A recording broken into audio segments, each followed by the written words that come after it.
Je ne suis pas mort, et pourtant, plus personne ne peut prouver que j'existe. Tout a commencé par une notification banale, score d'utilité sociale, 39, seuil minimal requis, 40, procédure de désactivation enclenchée. Un seul point en dessous. En 2068, chaque citoyen possède un indice d'utilité collective. Il prend en compte ton emploi, ta productivité, ta consommation, ton impact carbone, ton engagement civique, ton état de santé et même ton influence sociale. Au-dessus de 40, tu es maintenu. En dessous, tu es progressivement effacé. Au début, je n'ai pas compris. Je travaillais encore, je payais mes impôts, je faisais du bénévolat. Mais mon entreprise a été automatisée. Mon poste remplacé par une IA logistique. Et à 52 ans, je suis devenu statistiquement remplaçable. Le lendemain de la notification, ma carte bancaire a cessé de fonctionner. Erreur système, puis mon accès au transport public a été refusé. Identité non valide. Je suis allé à l'hôpital pour comprendre. La reconnaissance faciale ne me détectait plus, comme si mon visage était devenu invisible.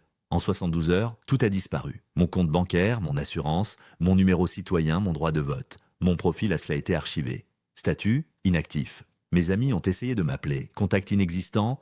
Mes anciens messages ont disparu des serveurs. Mes photos ont été supprimées des bases de données publiques. Même les caméras urbaines me floutent désormais automatiquement. Je suis physiquement là. Mais numériquement, je suis effacé. On appelle ça la désactivation sociale progressive. Officiellement, je suis toujours vivant. Mais sans reconnaissance administrative, tu ne peux plus louer un appartement, plus acheter à manger, plus travailler légalement. Je suis devenu un fantôme. Les désactivés vivent dans des zones mortes, sous les ponts, dans des tunnels abandonnés, des endroits sans capteurs, sans drone, sans reconnaissance. Le plus dur, ce n'est pas la fin, c'est le silence.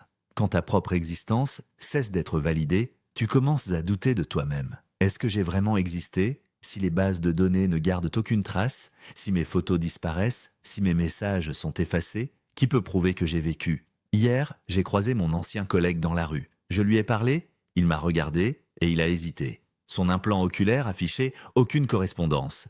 Il a eu un doute, puis il a reculé, comme si j'étais une erreur visuelle. Je ne suis pas mort, mais je suis sorti du système. Et dans un monde entièrement numérique, sortir du système, c'est pire que mourir. Parce que la mort laisse une trace. Moi, je suis effacé en temps réel. Chaque jour, un peu plus. Alors je te pose la question. Si demain, toutes les bases de données supprimaient ton nom, est-ce que tu existerais encore ?